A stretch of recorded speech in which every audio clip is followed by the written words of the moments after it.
G20 India versus Bharat की debate क्या है। प्रधानमंत्री जी बैठे हैं, उसके सामने इंडिया की नहीं लिख के भारत लिखा हुआ है। अफ्रीकन यूनियन मेंबर बन गया है, तो क्या G21 हो गया है।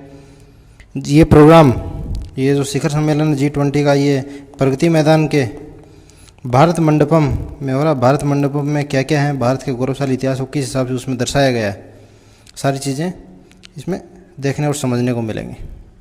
शुरू करते हैं। सबसे पहले इंडिया वर्सेस भारत की डिबेट। आप सब जानते हो, ये ट्विटर पे वायरल हुआ, जिसमें प्रेसिडेंट ऑफ भारत लिखा हुआ है। भारत के राष्ट्रपति 9 सितंबर को रात को 8 बजे डिनर के लिए सभी मेहमानों को आमंत्रित कर रही हैं। ये एक लेटर है डिनर के लिए, ये 5 सितंबर को जारी किया गया।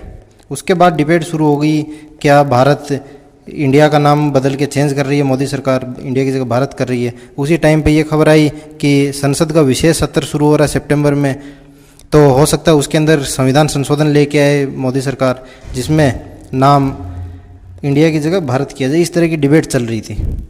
उसके बाद 9 सितंबर को राउंड टेबल के ऊपर सभी 20 देशों के राष्ट्राध्यक्ष बैठे थे। उसमें मोदी जी बैठे थे, उसके सामने इंडिया नहीं लिख के भारत लिखा हुआ था। आर्टिकल 1 की बड़ी चर्चा है इस संदर्भ में। India that is Bharat shall be A union of state, यानी कि इंडिया जो कि भारत है, राज्यों का एक संघ होगा। जो मेरा एनालिसिस ये है कि वर्तमान जो गवर्नमेंट है, मोदी सरकार है, इंडिया कॉन्स्टिट्यूशन अमेंडमेंट नहीं लेके आ रही है। उनका सिर्फ ये मानना है कि इंडिया के साथ साथ भारत को ज़्यादा प्रमोट किया जाए इंडिया की बजाय। उसी का एक टैक्टिक्स है। तो इंडिया वर्सेस भारत वाले पे मुझे लग रहा है कि ज़्यादा डिबेट की आवश्यकता है नहीं। सरकार का डिसीजन क्लियर कट ये हो गया है कि वो इंडिया की जगह भारत को ज़्यादा प्रमोट कर रही है हर जगह। इसीलिए प्रेसिडेंट ऑफ भारत पहले लिखा था, अब 9 सितंबर को भारत लिख दिया इंडिया की जगह।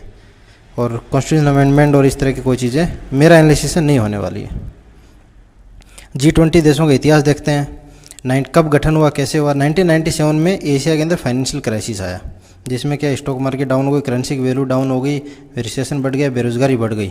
कई जगह तो दंगे और फसाद की जैसी भी स्थिति हो गई, लोग उग्र हो गए, विशेषकर साउथ कोरिया, इंडोनेशिया, थाईलैंड। इसका असर हांगकांग, चीन, जापान, फिलीपींस, ताइवान, मलेशिया जैसे देशों पर भी आया।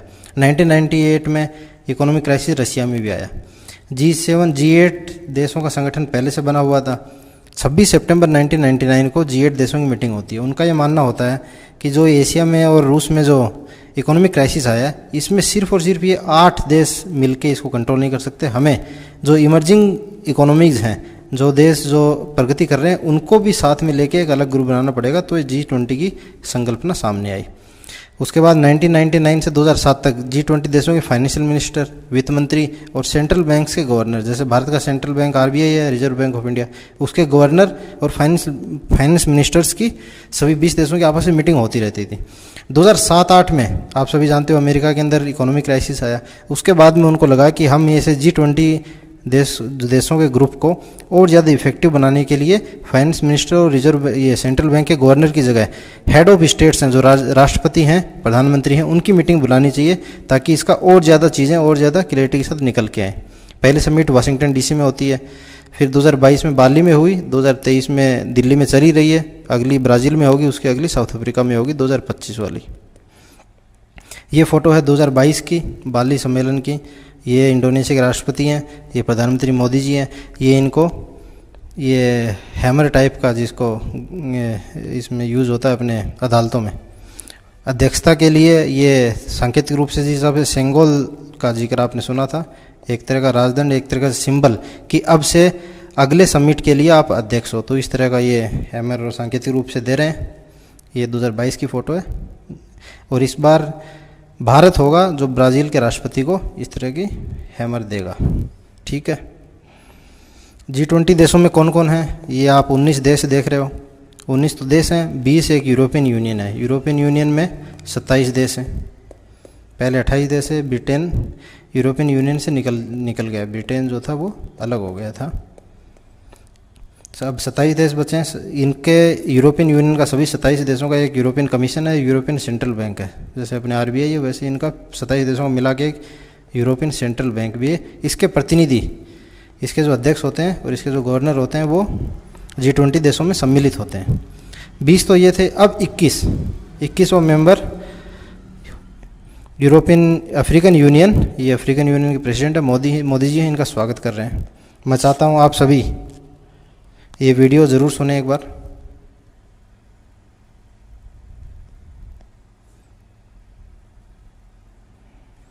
वीडियो सुने एक बार।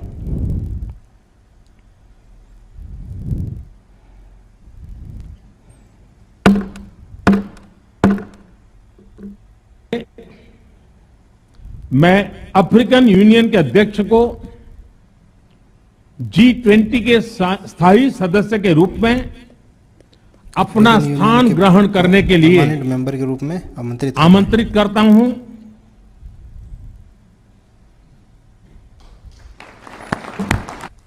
हमारे विदेश मंत्री जयशंकर जी अफ्रीकन यूनियन के प्रेसिडेंट को लेके आ रहे हैं, उनको इस राउंड टेबल पे उनकी सीट पे बैठाएंगे। ये जयशंकर विदेश मंत्री उनको लेके आ रहे हैं, मोदी जी स्वागत कर रहे हैं। ये जो खाली चेयर है यहाँ पे इनको बैठाया जाएगा, यहाँ इनका अफ्रीकन यूनियन का झंडा और नेम प्लेट रखी जाएगी। नेम प्लेट और ये झंडा अफ्रीकन यूनियन का रखा जा रहा है। यहाँ पे ये परमानेंट मेंबर हो गए, अब 21 मेंबर हो गए हैं पूरे इसके साथ। ठीक है। अफ्रीकन यूनियन यूरोपियन यूनियन के बीच में देखते हैं। अफ्रीकन यूनियन में 55 देश हैं, यूरोपियन यूनियन में आपको बताई दिया 27 हैं, अफ्रीकन में 55 है। अफ्रीकन यूनियन की आबादी 125 करोड़ है, यूरोपियन यूनियन की 45 करोड़ है, यानी कि लगभग 3 गुना ज़्यादा है। अफ्रीकन यूनियन बड़ा है। ये दवायर का आर्टिकल देख रहे हो आप, G20 टर्न्स G21, अब G21 हो गया। भारत की बहुत बड़ी डिप्लोमेटिक जीत है। हमने ग्लोबल साउथ को एक तरीके से और ज़्यादा स्ट्रॉन्ग किया है, और अफ्रीका जो थर्ड वर्ल्ड कंट्री माना जाता था उसके साथ हमने रिश्ते और मजबूत किए। भारत मंडपम, जहाँ प्रगति मैदान में ये कार्यक्रम हो रहा है, उस प्रगति मैदान में उस जगह पे जो ऑडिटोरियम और ये बनाया गया, इसको भारत मंडपम नाम दिया गया है। भारत मंडपम में भारत के गौरवशाली इतिहास की परंपरा को बहुत बखूबी दिखाया गया है। आप ये जानते हो G20 का लोगो है, G20 भारत, कमल का निशान, भारत का राष्ट्रीय फूल, राष्ट्रीय पुष्प, कमल का निशान। ये मेन ऑडिटोरियम है, उसके बाहर ये नटराज की मूर्ति लगी हुई है। आप सभी जानते हो भगवान शिव का नृत्य की जब नृत्य करते हैं तो उसकी एक मुद्रा होती है, नीचे दानव, जिसको दानव को इन्होंने पैरों के नीचे से दबा रखा है, और ये इनकी मुद्रा है भगवान शिव की। इसमें और दिन का तस्वीर है, ये आप स्पष्ट देख सकते हो। शंख भी लगाया गया है एक, आप सभी जानते हो धार्मिक कार्यक्रमों में, और महाभारत और पांचजन्य शंख और इन सब चीज़ों को आपने देखा है। कई मुद्राएं भी इसमें अंकित की गई हैं, जैसे लेकर आगे बढ़ रहा है, उसमें अमेरिका भारत का पूरा समर्थन कर रहा है। तो अमेरिका ये आप देख सकते हो, योग की मुद्राएं हैं। योग की मुद्राएं, जहाँ भी राष्ट्राध्यक्ष आता है योग की मुद्राएं लगी हुई हैं। राष्ट्रपति जोसेफ आर बाइडेन, ये पूरा एंटर करते ही, और अमेरिका की मूर्ति यहाँ पर भी लगी हुई है। के दौरान जिन मुद्दों की शुरुआत प्रधानमंत्री मोदी के मुद्दे हैं, तौर पर भारत का समर्थन करता हुआ नजर आया है। यूएनएससी की सभी जो भी बैंक है, एशियन डेवलपमेंट बैंक और जो भी प्रतिनिधि हैं उनके सस्टेनेबल बनाना है, सोच को बदलना ही होगा। ये कोणार्क का सूर्य मंदिर है, जहाँ पे मोदी सभी राष्ट्राध्यक्षों को, सभी को जो भी मेंबर आए हैं उनका स्वागत कर रहे हैं। प्रधानमंत्री नरेंद्र मोदी अमेरिका गए थे, तब भी थीम वसुदेव कुटुंबकम रखी हुई है, वन अर्थ, पूरी पृथ्वी मेरा परिवार है। ये कोणार्क के सूर्य मंदिर को, सन टेम्पल के जो सर्किल है, इसको समझा रहे हैं राष्ट्रपति बाइडेन को प्रधानमंत्री मोदी। भारत की ऐतिहासिक धरोहर। ये शाम को डिनर का कार्यक्रम था।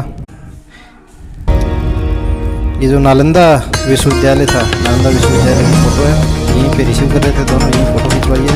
प्रधानमंत्री मोदी राष्ट्रपति, फ्रांस के राष्ट्रपति इमैनुअल मैक्रों को इसके बारे में जानकारी दे रहे हैं।